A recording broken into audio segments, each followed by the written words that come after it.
Hello and welcome to Precon Decon, the video series where I deconstruct the pre-constructed decks of Magic the Gathering's history. In this video we're going to keep looking at Fate Reforged, and we're going to move on and look at Cunning Plan, which is blue and red. Let's take a look at the deck list.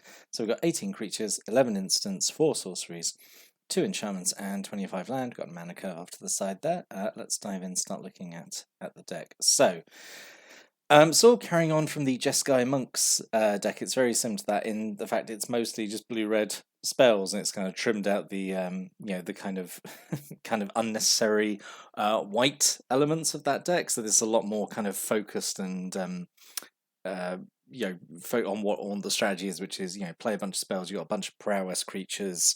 I actually really like this deck. I think this is a great example of a blue-red like spells matter deck. We always see like blue-red as an archetype get spells, care about instants and sorceries. This deck I think does a great job of having that as a strategy, as we'll see. So the foil face rare is Sage Eye Avengers, so 4 and double blue for a 4/5 with prowess.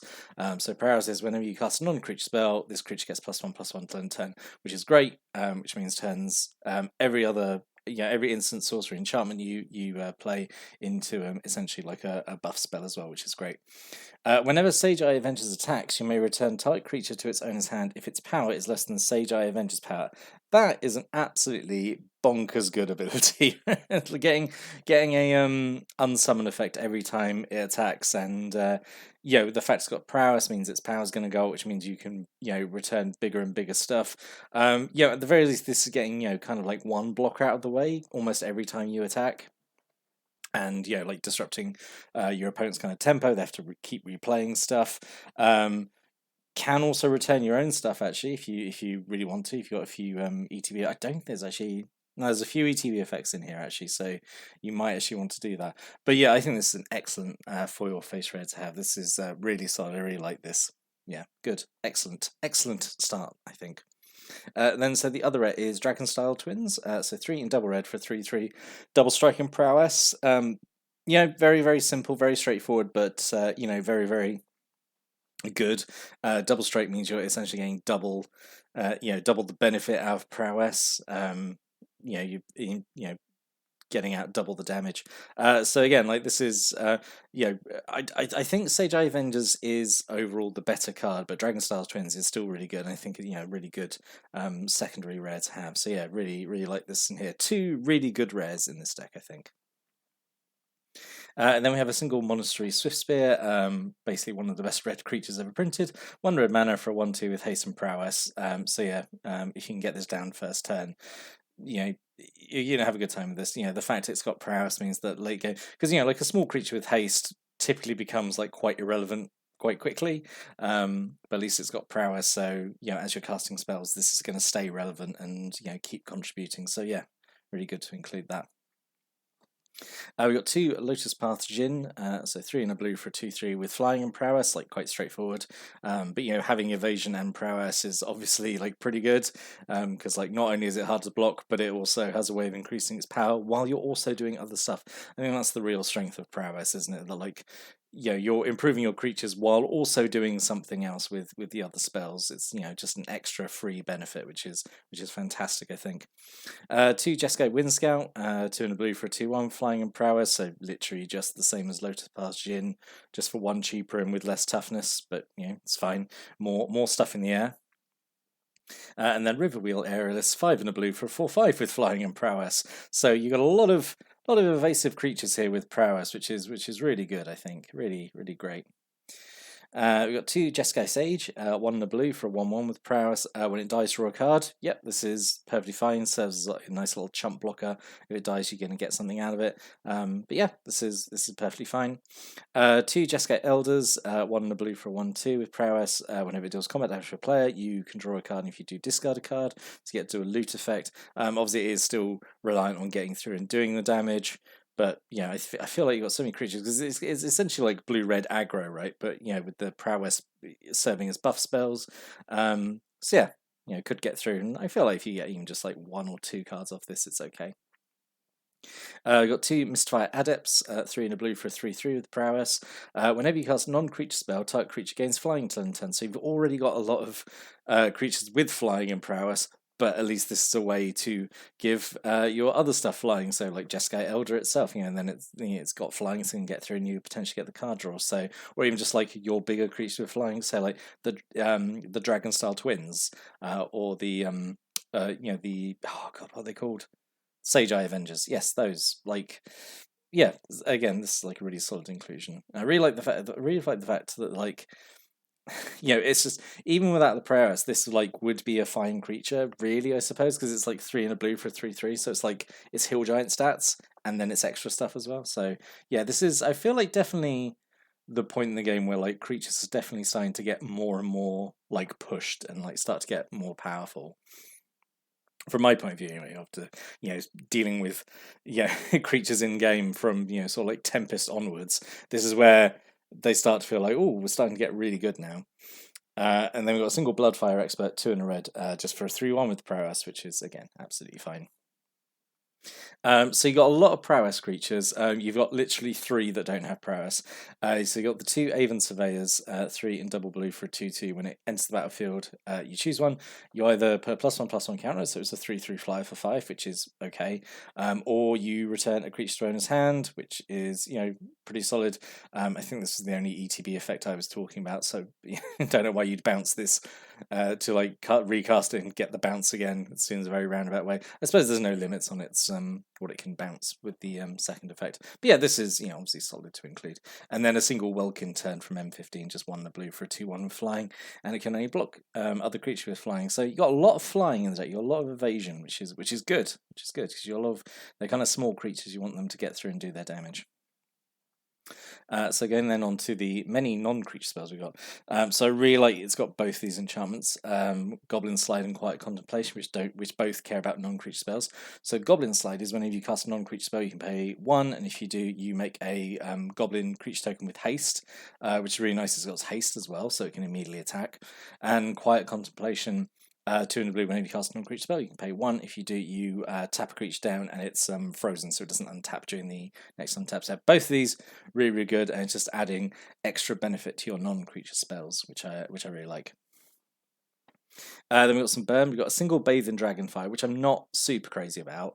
It's 2 in a red, sorcery speed, and does 4 damage to target creature. So like 4 damage is obviously fairly decent. Yeah, it's okay. It's okay. It's still a pretty good burn spell. It's okay. It's common. It's fine. We've got a single Arc Lightning, 2 in a red. Sorcery speed does 3 damage as you choose amongst 1, 2, or 3 type creature or players. I feel I've said this a few times, or like cards like this, but it's really nice. This could potentially be like a 3-for-1. Potentially kill off like 3 creatures would be fantastic, I think. And then this is really nice. 3 lightning strikes, which is fantastic, which is very, it's very generous to get 3 copies of something like sort of at this point going forward. Like going forward, we're only getting kind of like 1s and 2s of now sort of going forward. So really nice to get 3 of these. And this is kind of exactly the card the deck wants because it's a cheap instant, which means you can potentially cast multiple non-creature spells during your turn, get multiple prowess triggers. This is cheap enough so you can do like Quiet Contemplation or the Goblin Slide. You've got the mana open for that, and also it's just a really efficient burn spell anyway. So yeah, really happy there's 3 of them in here. 2 Crippling Chills, 1 in the blue, 2 in a blue. You tap a creature, it doesn't untap during next untap step, and you draw a card. Yep, this is fine. Just get a blocker or attacker out of the way, for a couple of turns, and you get to draw a card. It's perfectly fine. A single Whisk Away, a 2 in a blue, instant you put an attacking or blocking creature on top of own library. This is like a really fun effect. It's essentially time ebb, instant speed, but with like the slight restriction, like it's got to be in the middle of combat. But yeah, this is good. I like this. Kind of wish actually there'd been 2 of these instead of maybe the 2 Crippling Chills. Yeah, it's good. I like it. And then a single Wee Fate, 3 in the blue, instant draw 2 cards. Yeah, that's fine. And then a single Refocus, 1 in the blue. You just untap target creature and draw a card. Yeah, just very sort of straightforward card. Get a surprise blocker or something. Getting a draw out of it is fine. So yeah, this is I think it's a perfectly fine effect to have. Always, quite small effect, obviously, but at least it replaces itself. And then a single Void Snare, 1 blue mana, just to return a non-land permanent to owner's hand, which is very efficient bounce spell. So yeah, like that as well. Again, shame there's only the one, but like you're kind of sport for choice in this deck, actually. I think of actually pretty good cards. And then a single Hordling outburst, 1 double red to make 3 Goblin creature tokens, which is pretty solid. Again, it's 3 mana for 3 power on the board. It's fine. And then a single Cunning Strike, 3, a blue and a red. It does 2 damage to target creature, 2 damage to target player, and you draw a card. So it's doing a lot for 5 mana is obviously a bit expensive. But again, it's potentially you kill a creature, sneak some damage through onto a player, draw a card, all your prowess stuff gets a bonus. So that's pretty good, I think. Same with Winterflame, 2 of those, 1 a blue and a red.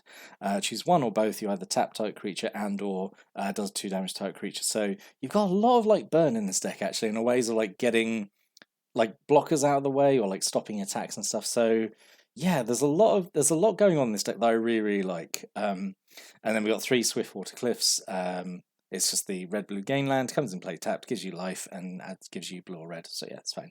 And then 12 islands and 10 mountains. So what could have been? There's actually not much, I think, that could be changed with this deck. I think it's really, really solid. This is one of my favourite sort of interpretations of a blue-red spells matter decks, like I said at the start. I think it just is doing a lot right. It's got enough kind of cheap-ish instant sorcery, so you could potentially cast more than 1 a turn to benefit all your prowess creatures. You've got enough prowess creatures for it to matter that you're casting those. You got a lot of burn. You got some bounce effects. You got some card draw. So it really is doing the best of blue and red. And combine them into this deck. So I really, really like it. But could always be a little bit better. So one card I'm kind of sad is not in here is Bloodfire Enforcers. I feel like they could have shifted something around to get this in here. So it's 3 in a red. It's 5/2, and it has first strike and trample as long as you have an instant and a sorcery in your graveyard. So 4 mana for a 5/2 on its own is kind of okay, but once it's got first strike and trample, for 4 mana, that is a really threatening creature to try and deal with. 5 power and first strike is no joke. And then I thought Shu Yun, the Silent Tempest. I said it in the previous deck, but I really do think all these Fate Reforged decks should have had their Khan in them, or their leader, or whatever they were called. I think it's Khans, isn't it? So Shu Yun is 2 in the blue for 3/2 with prowess. So right off the bat, fairly good stats. Whenever you cast a non-creature spell, you can pay 2 Boros Hybrid, and if you do, you give a creature double strike 10 turns. So at the very least, you could do that to Shu Yun and make him a 4/3 double strike for not much investment. Or the fact you could switch this across to say Bloodfire Enforcers or the Sage Eye Avengers or one of your creatures with flying. So yeah, I would have loved to see Shu Yun in here. I think. Don't know what instead of, maybe the Dragon Style Twins, maybe, because I do think the Sage Eye Avengers are really, really strong, so it would have been nice to have Shu Yun in here. And then I thought this is, I don't know what you would take out instead of this, but it's a card that really fits in the deck, is Scroll of the Masters. So 2 mana artifact comes down whenever you cast a non-creature spell, you put a law counter on it, and you can spend 3 and tap it to give a creature +1/+1 turn for every law counter on Scroll of the Masters. And this is a card I had literally completely forgotten the existence of, so it was really fun when I was kind of researching this, what could have been sectioned, and saw this and just oh my god, that combos so well with what the deck could have done. And yeah, I'm glad it's not in here, because I do think the rares in here are really excellent. But yeah, it's just a potential that could have been, I suppose, but I'm glad it wasn't. So yeah, overall, I really like this one. I think it's my favourite one out of all the Fate Reforged ones. And spoiler, I think I like all the Fate Reforged ones when I was putting them together. I think they were definitely a step up over the Khans of Tarkir decks.